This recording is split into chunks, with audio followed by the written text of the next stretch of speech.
تصوف کی دنیا کے تحت صحبت باولیہ میں مسائل السلوک پر، جیسا کہ میں نے عرض کیا تھا کہ مسائل السلوک یہ حضرت حکیم الامت مجدد ملت مولانا اشرف علی تھانوی رحمہ اللہ تعالیٰ نے یہ قرآن کریم کی آیات سے صوفی اکرام کی اصطلاحات کو ثابت فرمایا ہے جی، اور اس کا عنوان مسائل السلوک رکھا ہے۔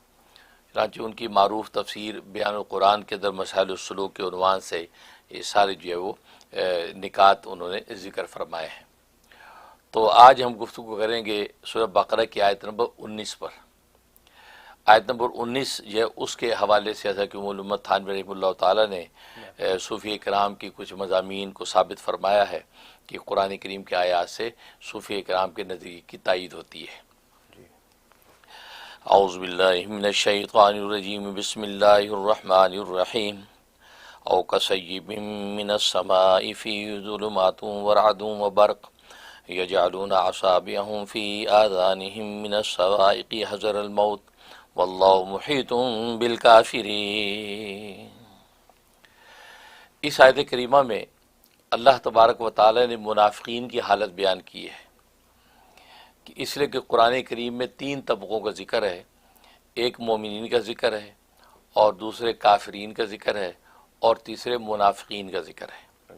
تو اس میں اللہ تبارک و تعالی منافقین کی حالت کو بیان کیا ہے اور مثال کے ساتھ بیان کیا ہے، اور مثال بھی کوئی عقلی نہیں بلکہ حسی مثال کے ساتھ بیان کیا ہے، کیونکہ انسان کی گویا کہ یہ نیچر ہے کہ حسی مثال سے مضمون کو جلدی سمجھ لیتا ہے۔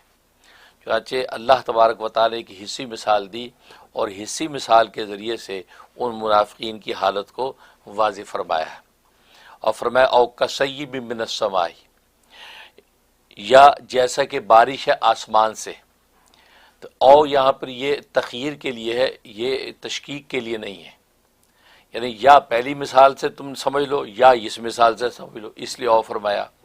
تو او کصیب من السماء، یا جیسا کہ بارش جو آسمان سے اترتی ہے، فیہ ظلمات، اس کے اندر اندھیریاں ہیں، ظلمات ہیں، ورعد، اور اس کے اندر بادل کی گرج ہے، وبرق، اور اس کے اندر بجلی ہے، یجعلون اصابعهم فی آذانہم من الصواعق، اور یہ منافقین ٹھونس لیتے ہیں اپنی انگلیوں کو اپنے کانوں کے اندر کڑک کی وجہ سے۔ صواعق مطلب بجلی کی جو کڑک ہے اس کے خوف سے، حذر الموت، کہ موت کے ڈر سے۔ واللہ محیط بالکافرین، اور اللہ تبارک و تعالی کفار کا احاطہ کرنے والا ہے، یعنی اللہ نے ان کا احاطہ کیا ہوا ہے، گھیرا ہوا ہے۔ یہ مضمون یہ اس آیت کے اندر ذکر فرمایا۔ اس میں دیکھیں اللہ تبارک و تعالی نے حصی مثال دی ہے کہ جب بارش برستی ہے، اور یہ بارش جو برس رہی ہے رات کے اندھیرے میں برس رہی ہے، کیونکہ دیکھیں بجلی جو ہے وہ دن میں بھی چمکتی ہے، لیکن یہاں جو بجلی کی چمک ہے یہ رات میں ہے، اس لیے اس کا قرینہ آگے آ رہی ہے، کلما اضاء لهم مشوا فیہ، کہ جب روشنی ہوتی تو چلنے لگتے ہیں، جب اندھیرا ہوتا ہے ٹھہر جاتی۔ اس کا مطلب یہ بارش رات کی اور رات کی بجلی کی کڑک مراد ہے یہاں پر۔ اب رات کا اندھیرا، پھر رات کے وقت بارش برسے تو اس کا اندھیرا، ٹھیک، تو گویا کہ اندھیرے میں اندھیرا، تو رات کا بھی اندھیرا ہے، بارش کا بھی اندھیرا ہے۔ تو ان کئی اندھیروں کے اندر جو ہے یہ اس کے اندر جب چلنے کی کوشش کرتے تو بجلی جب چمکتی روشنی دیکھتے تو چل پڑتے ہیں، جب بجلی کی چمک ختم ہو جاتی تو اندھیرے میں کھڑے رہ جاتے ہیں۔ تو کہ یہ کیفیت حصی جو ہے وہ اللہ تبارک و تعالی ذکر فرما رہے ہیں۔ پھر اس کے اندر تو بادل کی گرج بھی ہوتی ہے، رات، بادل کی گرج، اور رات ایک فرشتے کا نام بھی ہے، اور یہ جب بادلوں کو لے کے چلتا ہے تو اس پر ایک آواز اٹھتی ہے اس کے کوڑے کی، اس کو رات کہتے ہیں۔ وہ الگ بات ہے کہ فلاسفہ جو اس کی بہت سی وجوہات بیان کرتے ہیں کہ بہت سے ارتعاش ہوتے ہیں خلا میں، اس وجہ سے یہ گرج ہوتی ہے۔ اور اس کے بعد فرق برق، اس کے اندر بجلی ہے، اور بجلی کے اندر کڑک ہے، اسی وجہ سے وہ انگلیوں کو ٹھونستے اپنے کانوں میں۔ ظاہر ہے کہ انگلیاں ٹھونسنے سے بعد انگلیوں کے پورے ہیں، کیونکہ پوری انگلیاں نہیں ٹھونسی جا سکتی، لیکن خوف اس قدر طاری ہے کہ گویا کہ پوری انگلی انہوں نے اندر ٹھونس لی ہے تاکہ باہر کی آواز، گرج اور چمک اور کڑک کی آواز نہ سنائی دے، کیونکہ ورنہ اس سے کلیجے پھٹ جانے کا اندیشہ ہے، موت طاری نہ ہو جائے، حذر الموت۔ اب یہ دیکھیں ساری جو صورتحال ہے یہ حصی بیان ہو رہی ہے، حصی مثال کے طور پہ سب چیزوں کو ذکر کیا جا رہا ہے کہ کس طریقے سے یہ کیفیت ان کی، واللہ محیط بالکافرین، اور اللہ تبارک و تعالیٰ کفار کے احاطہ کیے ہوئے ان کو ایسا گھیرا ہوا ہے کہ وہ بچ کے جانے والے نہیں ہیں۔ وہ جتنا بھی کانوں میں انگلیاں ٹھونس لیں، جتنا بھی وہ اپنی اس آواز سے بچنے کی کوشش کر لیں، یہ اس کے اللہ تبارک و تعالیٰ کو احاطے سے باہر نکلنے والے اللہ نے ان کو گھیر رکھا ہے۔ اب دیکھیے ساری چیزیں تو حصی بیان ہو رہی ہیں، آگے واللہ محیط بالکافرین میں جا کے آپ اس کو علمی بیان میں لے آئیں کہ اللہ نے احاطہ علمی طور پہ کر رکھا ہے، ذاتی طور پہ نہیں کر رکھا، تو بظاہر اس کی کوئی وجہ ترجیح نہیں ہے۔ عام مفسرین نے یہی تفسیر کی ہے کہ اس احاطے میں علمی احاطہ علمی مراد ہے کہ اللہ کے علم میں ہے، وہ بالکل اللہ کے علم میں محیط ہے، کہیں جانے والی نہیں۔ بالکل۔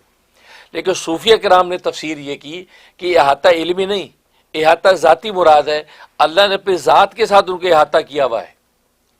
جیسے ہر چیز حصی چلی آ رہی ہے، اسی حصی طور پہ اللہ احاطہ کیا ہوا ہے، ہاں بغیر اتصال کے، جیسے ایک چیز کا دوسری چیز کے اتصال ہوتا ہے مخلوق کا مخلوق سے، ایسا اتصال نہیں ہے۔ ظاہر ہے کہ خالق و مخلوق کے درمیان جو بعد ہے وہ آپس میں اتصال نہیں ہونے دیتا، تو وہ اتصال کے بغیر اور بغیر کسی کیفیت کے اللہ تبارک و تعالی نے اپنی ذات کے ساتھ ہی اس کا احاطہ کیا ہوا ہے، اس کو احاطہ ذاتی کہتے ہیں۔ سبحان اللہ۔ تو حضرت تھانوی فرماتے ہیں کہ عام مفسر احاطہ صفاتی مراد لیتے ہیں، یعنی علمی طور پہ احاطہ، لیکن صوفیہ کرام نے تفسیر یہ کی کہ احاطہ ذاتی ہے، کہ اللہ نے اپنی ذات کے احاطہ کر رکھا ہے، کہ کیوں؟ اس لیے کہ اب تک کی جتنی مثال ہے وہ سب ذوات کی ہے، بجلی وہ بھی ذات مراد ہے، بادل وہ بھی ذات مراد ہے، بارش وہ بھی ذات مراد ہے، ٹھیک ہے، اور وہ منافقین وہ بھی ذات مراد ہے، وہ انگلیاں جو ٹھونسے وہ بھی ذات مراد ہے، ہر چیز میں تو ان کی ذوات مراد ہوں، اور جب اللہ احاطہ کرے تو علم ہی کرے۔ تو صوفیہ کرام نے کمال یہ کیا کہ انہوں نے احاطہ یہاں ذاتی مراد لیا ہے۔ تو حضرت فرماتے دیکھو صوفیہ کی جو اصطلاحات کے اندر یہ جو آتا ہے کہ اللہ تبارک و تعالیٰ احاطہ ذاتی ہے، اللہ اپنی ذات کے ساتھ ہی ان کے ساتھ ہے، ان کے قریب ہے۔ اب اس کی کیفیت کیا؟ وہ کیفیت مجہول ہے، کیفیت مجہول ہے، اور اس کا اتصال ایسا نہیں ہے کہ جیسے دنیا کے اندر چیزوں کا اتصال ہوتا ہے، لیکن ہے اللہ کی ذات، ٹھیک۔ تو یہ صوفیہ نے تفسیر کی، اور یہ تفسیر کہتے ہیں کہ اس کے اندر وجہ ترجیح موجود ہے، کیوں؟ اس لیے کہ ساری ذوات کا ذکر ہے، لہذا اللہ تبارک و تعالیٰ بھی اپنے ذات کے ساتھ ہی احاطہ کیے ہوئے۔ تو اس قرآن کریم کی اس آیت سے فرم محیط بالکافرین، اور محیط بالکافرین کو مطلقاً ذکر کیا کہ اللہ نے احاطہ کیا، اللہ احاطہ کرنے والا ہے، تو مطلقاً جب ذکر کیا تو فرد کامل تو اس کا یہ مطلق کا کہ خود اللہ کی ذات ہو، اور جب اللہ کی ذات ہوگی تو پوری صفات کے ساتھ ہی ہوگا، کہ اللہ کی ذات نے جب احاطہ کیا ہو تو اللہ کے علم بھی اللہ کے ساتھ ہی ہوگا، اللہ کی قدرت بھی اللہ کے ساتھ ہوگی، اللہ کا سمع اور بصر بھی اللہ کے ساتھ ہوگا۔ تو معلوم ہوا کہ اللہ اپنی ذات و صفات کے ساتھ ان کا احاطہ کیے ہوئے۔ فرمایا اس آیت سے صوفیہ کرام کی تفسیر کا جو ہے وہ نظریہ ثابت ہو رہا ہے کہ اس میں مطلقاً احاطہ ذکر کیا، اور صوفیہ اس سے مراد احاطہ ذاتی لیتے ہیں، یہ ذکر فرمایا۔ اور باقی مفسرین جیسا کہ فرماتے ہیں کہ یہاں بارش سے مراد کیا ہے، اندھیریوں سے مراد کیا ہے، تو اندھیریوں سے مراد جو ہے وہ اوامر اور نواہی ہیں۔ اوامر اور نواہی جو اللہ تبارک و تعالی نازل کر رکھے ہیں، ظاہر اس میں مشقتیں ہیں، اور اندھیروں میں جیسے مشقتیں وہ والی مشقتیں، تو کہا کہ مشقت اعمال کو اس کے اندر ذکر کیا۔ پھر اس کے اندر راز یعنی بادل کی گرج سے مراد جو ہے یہ وعید، یعنی اللہ تبارک و تعالی نے جو وعیدیں سنائی، یعنی انذار اللہ تبارک و تعالی نے، وہ آیت جس کے اندر انذار ہے، ڈراوا ہے، وہ جو ہے رات کے اندر ذکر ہے۔ پھر اس کے بعد بجلی کی چمک، بجلی جو چمک ہے یہ گویا کہ وہ روشنی ہے، وہ روشنی ہے جو پیغمبر اسلام والسلام پر قرآن کریم اور وحی کی شکل میں نازل ہوتی ہے، اور اسلام کی صورت میں لوگوں کو ملتی ہے، اس روشنی میں دیکھ کر وہ راہ حق کو دیکھتے ہیں، چلتے ہیں۔ اور پھر یہ کہ اگر عمل نہیں کرتے تو اس کی بجلی کی جو کڑک ہے یہ گویا کہ وہ انذاری کی کیفیت ہے۔ تو انذار و ابشار یہ دونوں طرح کی کیفیتوں کو اس پوری صورتحال کے اندر ذکر کیا۔ لیکن منافقین کیا کرتے ہیں؟ وہ انذار و ابشار سے اپنے آپ کو بچا کر وہ اس ایسا راستہ اختیار کرنا چاہتے ہیں تاکہ اللہ تبارک و تعالیٰ کی کسی پکڑ میں نہ آئے۔ وہ بظاہر کلمہ پڑھ کے نبی کو خوش بھی کرنا چاہتے ہیں، لیکن اندر سے کفر کو قائم رکھ کے اپنے عقیدے پہ بھی قائم رہنا چاہتے ہیں۔ لیکن اللہ فرماتے ہیں کہ واللہ محیط بالکافرین، اللہ دیکھ رہا ہے، اللہ کی نظر تمہارے قلوب پہ ہے، اندر تمہارے کفر ہے.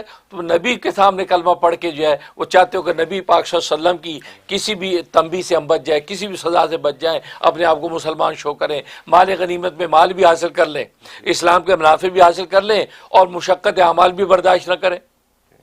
لیکن اللہ فرماتا نہیں، واللہ محیط بالکافرین، اللہ نے احاطہ کیا، اللہ تمہیں کہیں جانے نہیں دے گا. مطلب ہے کہ تم کہاں جاؤ گے؟ آخر اللہ ہی کے پاس پہنچو گے. نتیجہ ہے کہ جو انذار و ابشار کی جو وہ آداب و سلیقے کو تم نے قائم نہیں رکھا اور عمل نہیں کیا، تو اللہ تبارک و تعالیٰ کے پاس پہنچ کے تمہاری پکڑ ہونی. اس سے یہاں پر واللہ محیط بالکافرین. اور حضرت کی ملک فرماتے ہیں کہ صوفیہ کرام اس سے احاطہ ذاتی مراد لیتے ہیں، اور اس سائز سے احاطہ ذاتی ثابت ہو رہا ہے، کیونکہ سارے قرائن جو احاطہ ذاتی پر دال ہیں. جب اللہ کی ذات اپنا احاطہ کیے ہوئے تو ذات بغیر صفات کی تو ہے نہیں، لہذا ذات و صفات کے ساتھ اللہ نے کو مشرکین اور کفار و منافقین کا احاطہ کیا ہوا ہے. سبحان اللہ. اس سے صوفیہ کرام کی تبحر علمی اور ان کی جو باریک بینی کا اندازہ ہوتا ہے کہ وہ بظاہر جس تفسیر کو آپ سمجھتے ہیں کہ بھئی یہ کیا ذات کیسے قریب آ سکتی، نہیں، انہوں نے اس انداز سے اس کو ثابت فرمایا ہے کہ اللہ تبارک و تعالیٰ نے اس آیت کے اندر اس کو واضح کر دیا. سبحان اللہ. کمال تشریف فرمائی حضرت صوفیہ کرام نے. حضرت یہ وہی صوفیہ کرام فرما سکتے ہیں جن کا خاص تعلق مع اللہ ہے.